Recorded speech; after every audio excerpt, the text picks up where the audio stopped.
Shalom Bapak Ibu Saudara yang dikasihi Tuhan Yesus Kristus. Selamat pagi dan selamat berjumpa kembali lewat renungan harian Gereja Toraja Jemaat Gunung Putri edisi Rabu 18 Oktober 2023. Doa dan harapan saya semoga kita selalu dalam keadaan baik, sehat penuh sukacita, dan berlimpah berkat Tuhan. Sebelum kita membaca dan merenungkan firman Tuhan, mari kita berdoa. Bapa Surgawi, Bapa di dalam Yesus Kristus, Tuhan yang sungguh sangat baik, Allah yang hidup, Tuhan yang selalu peduli dan sangat mengasihani kami. Kami bersyukur atas berkat kemurahan-Mu. Tuhan telah menyertai kami sampai pada saat ini. Kembali kami mau mendengarkan sabda kebenaran firman-Mu. Jamalah hati kami, urapi kami, supaya kami mengerti akan kehendak-Mu, ya Tuhan, dan taat melakukan firman-Mu. Dalam nama Yesus Kristus, kami berdoa kepadamu. Haleluya. Amin. Firman Tuhan pada pagi hari ini terambil dari Kitab Keluaran pasal 40 ayat yang ke-34 sampai 38. Kemuliaan Tuhan memenuhi kemah suci. Awan menyelubungi kemah pertemuan. Kemuliaan Tuhan pun memenuhi kemah suci, sehingga Musa tidak dapat memasuki kemah pertemuan, sebab awan hinggap di atasnya, dan kemuliaan Tuhan memenuhi kemah suci itu. Ketika awan itu naik dari atas kemah suci, berangkatlah orang Israel dari tiap persinggahan mereka. Jika awan itu tidak naik, mereka tidak akan berangkat sampai pada hari awan itu naik. Sebab awan Tuhan berada di atas kemah suci pada siang hari, dan pada malam hari ada api di dalam awan itu, di depan mata seluruh kaum Israel di tiap persinggahan mereka. Judul renungan kita pada saat ini, Tanda Tuhan, atau dalam bahasa Toraja, Tanda Lu Diomai Puang. Seringkali kita melihat awan ketika hendak beraktivitas, tak kalah hendak bepergian menggunakan motor, kita melihat awan terlebih dahulu untuk mempertimbangkan membawa mantel atau tidak, pun melanjutkan perjalanan atau tidak.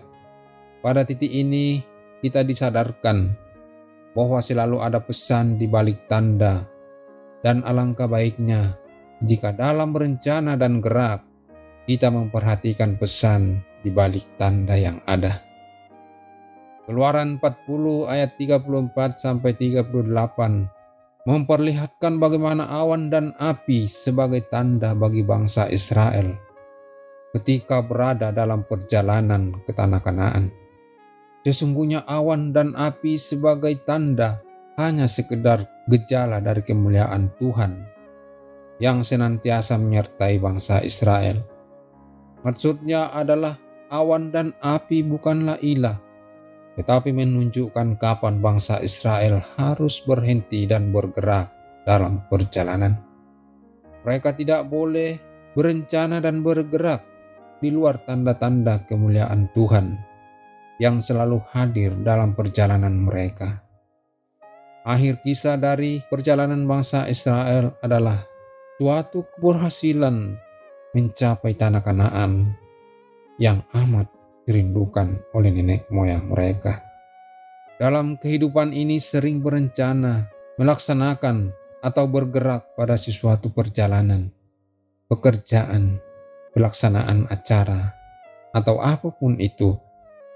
Bacaan kita mau mengingatkan kita bahwa Tuhan pun selalu hadir dalam hidup kita, meskipun tanda-tandanya tidak lagi berbentuk awan ataupun api.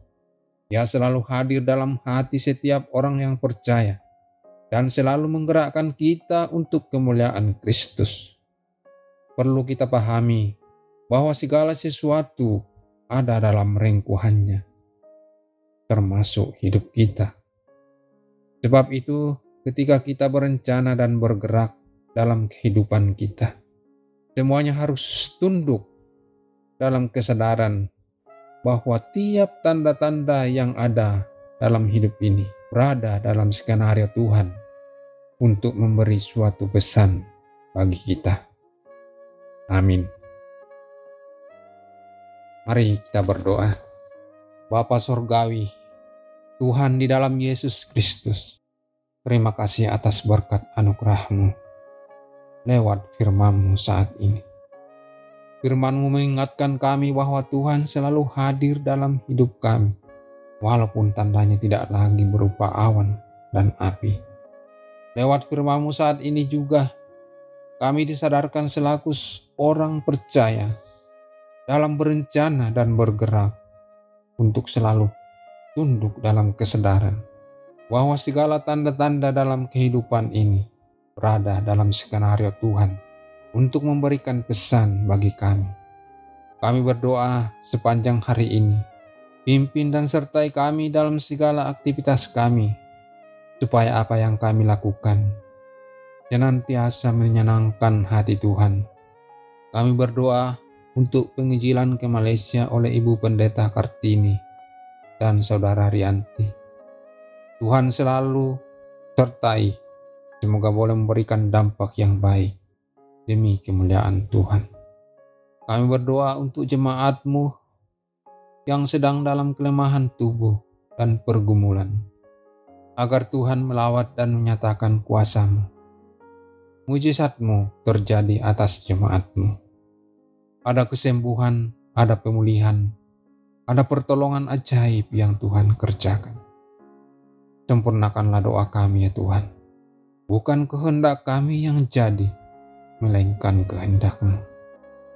Ampunilah segala dosa kami, dan terimalah doa kami. Di dalam nama Tuhan Yesus Kristus, Tuhan dan Juru Selamat kami. Haleluya. Amin. Demikian renungan hari ini. Sampai jumpa di renungan harian berikutnya. Tuhan Yesus memberkati.